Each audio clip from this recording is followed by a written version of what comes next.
Assalamualaikum warahmatullahi wabarakatuh. Salam sejahtera untuk kita semua. Semoga senantiasa limpahan kesehatan dan keselamatan. Pertama, marilah kita memanjatkan segala puji syukur. Alhamdulillah, kita senantiasa diberikan kesehatan, keselamatan, kesempatan untuk tetap melaksanakan pembelajaran jarak jauh dengan metode daring. Yang kedua, izinkan saya untuk memperkenalkan diri. Nama saya Ibu Eti Aprilia. Bisa kalian panggil dengan nama Ibu Eti. Dalam kesempatan ini, saya akan membimbing anak-anak semua dalam mata pelajaran Pendidikan Pancasila dan Kewarganegaraan yang biasa kita sebut dengan nama PPKN.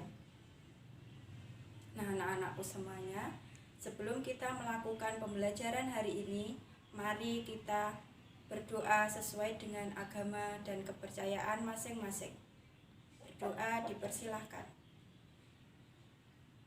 Untuk selanjutnya, mendengar kata PPKN, yang terlintas di benak kita adalah materi tentang Pancasila, Bhinneka Tunggal Ika, NKRI Negara Kesatuan Republik Indonesia, dan Undang-Undang Dasar 1945. Mari anak-anakku, kita mulai pembelajaran hari ini. Mari anak-anakku, kita memulai pelajaran hari ini yaitu tentang bab 3 KD 3.7 Wawasan Nusantara dalam konteks Negara Kesatuan Republik Indonesia. Nah, materi hari ini yang akan kita pelajari antara lain pengertian wawasan Nusantara, hakikat wawasan Nusantara, unsur dasar wawasan Nusantara, asas-asas wawasan Nusantara, aspek-aspek wawasan Nusantara, kedudukan, fungsi, dan tujuan wawasan Nusantara. Pengertian wawasan Nusantara adalah cara pandang atau sikap bangsa Indonesia mengenai diri dan lingkungannya yang serba beragam dan bernilai strategis dengan mengutamakan persatuan dan kesatuan bangsa serta kesatuan wilayah dalam menyelenggarakan kehidupan bermasyarakat, berbangsa, dan bernegara untuk mencapai tujuan nasional. Dengan ini dapat dikatakan bahwa Indonesia itu satu kesatuan yang utuh dan harus mengutamakan kepentingan persatuan dan kesatuan agar tujuan nasional Indonesia dapat tercapai. Unsur dasar wawasan Nusantara ada 3, yaitu wadah, isi, tata laku. Wadah terbagi menjadi 2, yaitu suprastruktur politik dan infrastruktur politik. Suprastruktur politik adalah organisasi yang menjadi wadah untuk kegiatan kenegaraan. Suprastruktur politik ini yang menjalankan adalah Presiden, Wakil Presiden, MPR, DPR, dan DPD. Infrastruktur politik.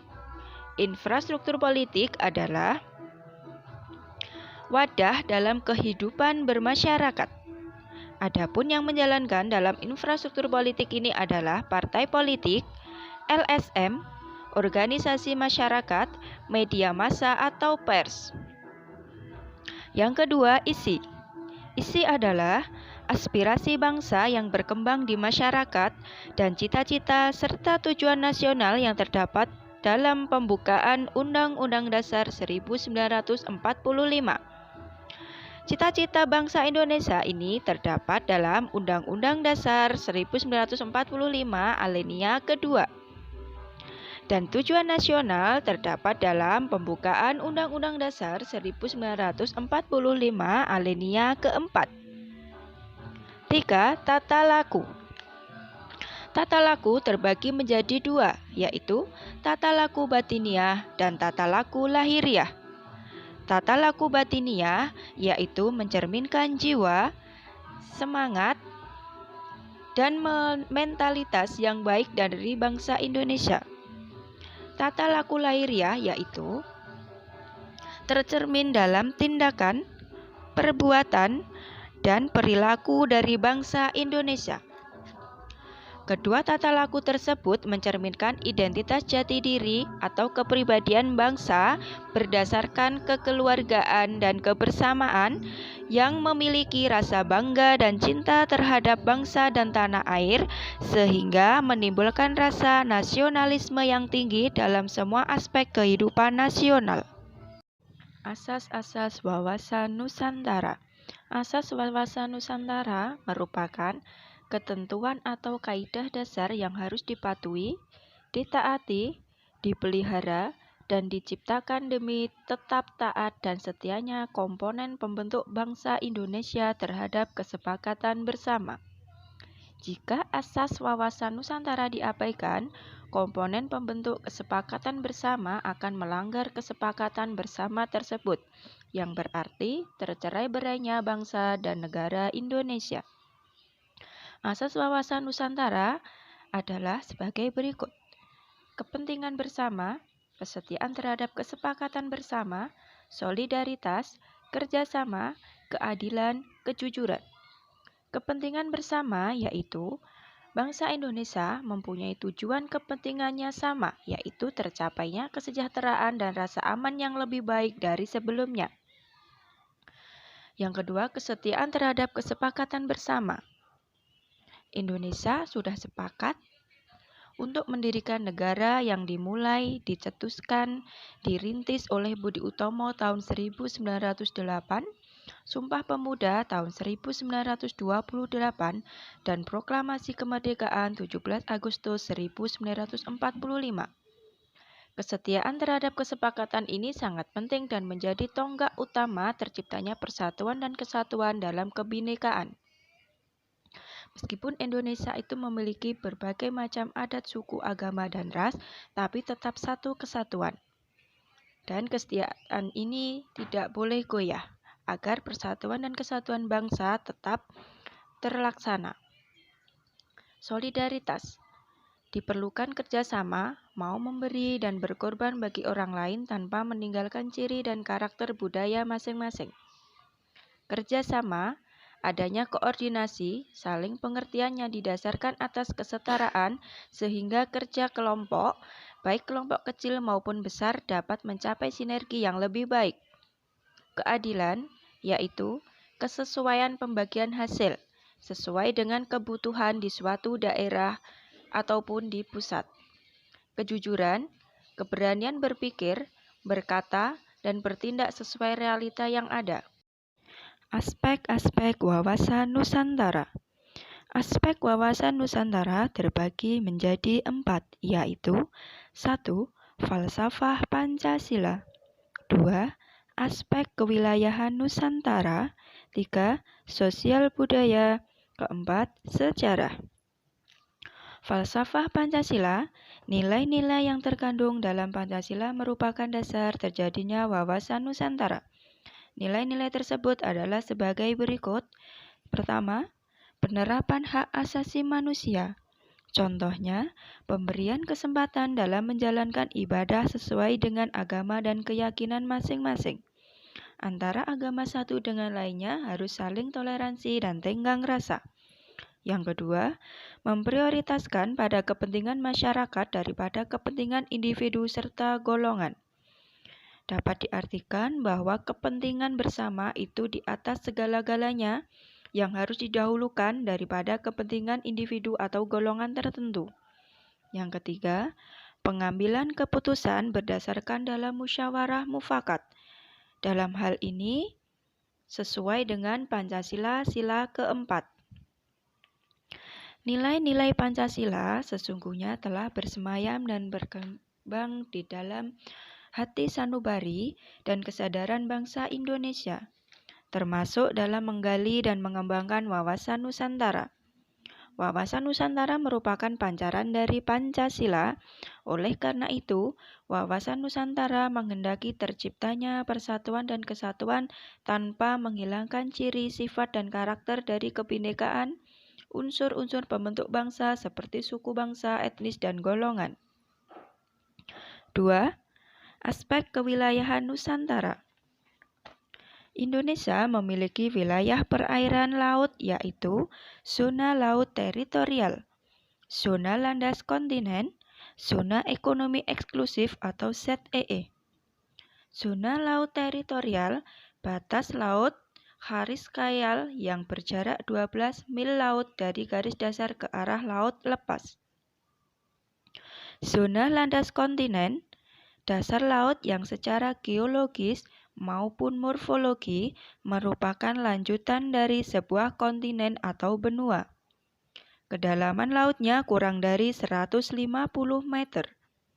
Indonesia terletak pada dua buah landasan kontinen, yaitu landasan kontinen Asia dan landasan kontinen Australia. Zona ekonomi eksklusif atau ZEE adalah jalur laut selebar 200 mil laut ke arah laut terbuka diukur dari garis dasar. Yang ketiga adalah sosial budaya. Indonesia merupakan negara yang kaya akan budaya, terdiri dari ratusan suku bangsa yang memiliki adat istiadat, bahasa, agama, serta kepercayaan masing-masing, dan budaya dihasilkan oleh pola tingkah laku masyarakat sehingga memungkinkan hubungan sosial. Adapun secara universal, kebudayaan masyarakat yang heterogen mempunyai unsur-unsur yang sama, yaitu sistem religi, sistem masyarakat dan organisasi kemasyarakatan, sistem pengetahuan, bahasa, keserasian, sistem mata pencaharian, dan sistem teknologi dan peralatan. Yang terakhir, aspek sejarah. Aspek sejarah ini adalah wawasan Nusantara Indonesia tidak lepas dari sejarah karena Indonesia mempunyai pengalaman sejarah yang sangat banyak. Dengan sejarah, perjuangan bangsa dalam meraih cita-cita tumbuh dan berkembang. Kedudukan, fungsi, dan tujuan wawasan Nusantara. Kedudukan wawasan Nusantara. Dalam paradigma nasional, kedudukan wawasan Nusantara yaitu yang pertama, Pancasila sebagai falsafah, ideologi bangsa dan dasar negara berkedudukan sebagai landasan ideal atau ideologi. B. Undang-Undang Dasar 1945 adalah landasan konstitusi negara yang berkedudukan sebagai landasan konstitusional. Ketiga, sebagai visi nasional yang berkedudukan sebagai landasan visional. Keempat, ketahanan nasional sebagai konsepsi nasional yang berkedudukan sebagai landasan konsepsional. Yang terakhir, GBHN garis-garis besar haluan negara sebagai politik dan strategi nasional atau sebagai kebijakan dasar nasional yang berkedudukan sebagai landasan operasional. Fungsi wawasan Nusantara secara umum sebagai pedoman, motivasi, dorongan, serta rambu-rambu dalam menentukan segala kebijakan, keputusan, tindakan, dan perbuatan bagi penyelenggaraan negara di tingkat pusat serta daerah ataupun untuk semua rakyat Indonesia dalam kehidupan masyarakat, bangsa, serta negara. Dari beberapa pandangan antara lain sebagai konsepsi ketahanan nasional, sebagai pembangunan nasional, sebagai pertahanan dan keamanan, serta sebagai wawasan kewilayahan. Ketiga, tujuan wawasan Nusantara terbagi menjadi 3, yaitu tujuan nasional, tujuan keluar, dan tujuan ke dalam. Tujuan nasional yaitu dapat dilihat pada pembukaan Undang-Undang Dasar 1945 alinea keempat, yaitu bunyinya, melindungi segenap bangsa dan seluruh tumpah darah Indonesia dan untuk mewujudkan kesejahteraan umum, mencerdaskan kehidupan bangsa, dan ikut melaksanakan ketertiban dunia yang berdasarkan kemerdekaan, perdamaian abadi, dan keadilan sosial. Yang kedua, tujuan keluar, bangsa Indonesia harus terus-menerus mengamankan dan menjaga kepentingan nasionalnya dalam kehidupan internasionalnya dalam segala aspek agar tercapai tujuan nasionalnya. Tujuan ke dalam, bangsa Indonesia harus meningkatkan kepekaannya dan berusaha untuk mencegah dan mengatasi sedini mungkin faktor-faktor penyebab timbulnya disintegrasi bangsa dan terus-menerus mengupayakan dan menjaga persatuan dan kesatuan dalam kebinekaan. Anak-anakku semuanya, demikian pembelajaran yang kita pelajari hari ini. Semoga ilmu yang kita dapat bermanfaat. Jangan lupa e-learningnya dibuka untuk memperdalam materi, buka modulnya, PPT-nya, dan kerjakan kuisisnya. Sekian pembelajaran hari ini. Wassalamualaikum warahmatullahi wabarakatuh.